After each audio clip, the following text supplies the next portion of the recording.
مرد اور عورت کی ساخت کے اعتبار سے اگر دیکھا جائے تو عورت کی طبیعت میں نزاکت ہے، وہ نازک ہے، مرد کے برابر اسے طاقت نہیں ہے، سب کو معلوم ہے، وہ کہیں کی بھی عورت ہو اس کی طاقت و قوت کے اعتبار سے وہ کمزور ہے۔ اور مردوں السلام علیکم ورحمۃ اللہ وبرکاتہ۔ امید ہے آپ سب خیریت سے ہوں گے، میں بھی الحمدللہ اللہ کا لاکھ لاکھ شکر احسان خیریت سے ہوں۔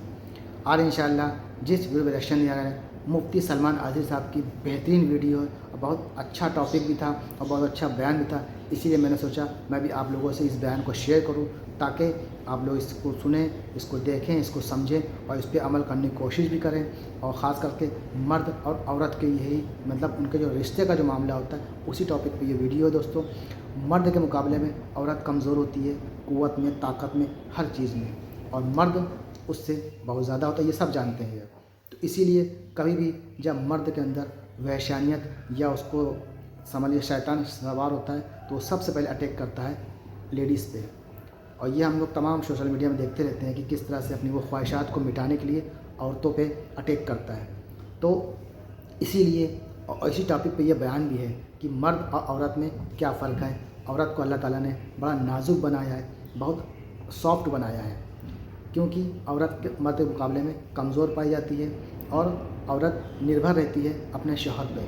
تو شوہر کو بھی چاہیے اپنی بیوی کو اس کی خواہشات کو جو بھی جائز ہیں وہ سب پوری کرے، بالکل پوری کرنا چاہیے، کیونکہ وہ اپنا گھر چھوڑ کے آتی ہے آپ کے پاس، آپ کا گھر بنانے کے لیے، آپ کے گھر کو جنت بنانے کے لیے، آپ کے بچوں کو اچھی تعلیم دینے کے لیے۔ تو اس لیے مرد کا حقوق جو ہے اسلام نے بہت افضل رکھا ہے، اور مردوں کو چاہیے کہ اپنی بیوی کا بہت خاص خیال رکھیں، اس کی ہر جائز تمنا سب کچھ پوری کریں۔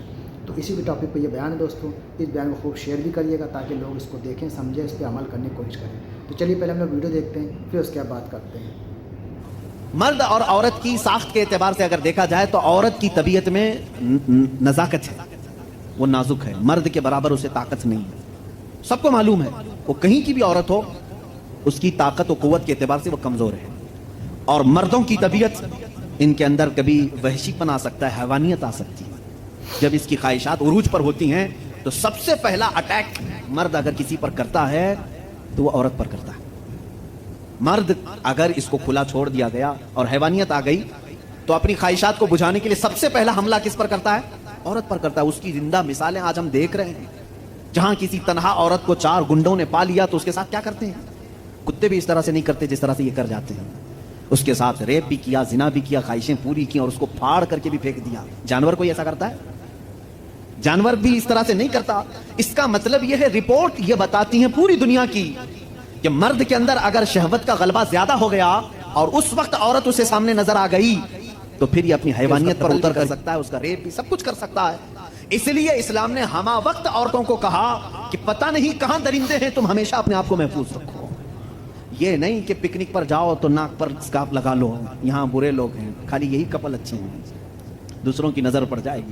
اسلام نے ہر وقت کے لیے عورت کو یہ کہا ہے کہ تو اپنی حفاظت کی ذمہ داری خود رکھ لے، اس لیے کہ تیرے جسم کو دیکھنے کے بعد کئی ایسے مرد ہیں جن کی خواہشات انگڑائیاں لیتی ہیں اور پھر وہ حملہ کر سکتے ہیں۔ تمہاری جان کا بھی خطرہ ہے اس میں، صرف عزت لوٹنے کا نہیں، جان کا خطرہ ہے۔ ریپ کے بعد قتل ہوتے ہوئے نہیں دیکھے؟ ابھی سال نہیں گزرا ہوگا حیدرآباد میں، دلی میں کتنے واقعات ہوئے، اچھے پڑھی لکھی لڑکیوں کے ساتھ، اچھے بڑے گھر کی لڑکیوں کے ساتھ یہ معاملات ہوئے کہ نہیں ہوئے؟ اب یہ جب ہم جواب دیتے ہیں تو وہ یہ کہتے ہیں کہ مردوں کو آپ تلقین کریں کہ وہ عورتوں کو چھیڑ چھاڑ نہ کریں۔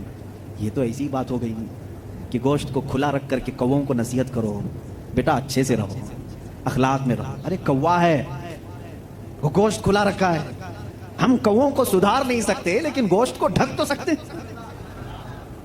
ہمارے پاس یہی فارمولا ہے، ہم کہاں پورے دنیا کے مردوں کی آنکھوں کو سنبھالیں، حالانکہ قرآن نے ہر مومن کو کہا ہے وَقُلْ لِلْمُؤْمِنِينَ يَغُضُّوا مِنْ أَبْصَارِهِمْ، اے محبوب سارے ایمان والوں سے کہہ دیں کہ وہ اپنی آنکھیں نیچی رکھیں۔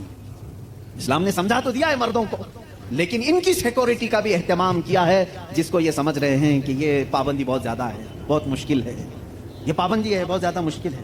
جن لوگوں نے کہا تھا کہ یہ اسلام کی زور زبردستی عورتوں کو اتنا قید کر کے رکھتے ہیں، بیچارے آج 12 گھنٹے ہاسپٹل میں پورا کا پورا نقاب پہنے ہوئے، پورا کہا، اور ایسا نقاب پہنے ہوئے ہیں کہ ہوا بھی آنا مشکل ہو جاتی ہے۔ اور ہم تو برقعے بیچنے والے مشہور تھے،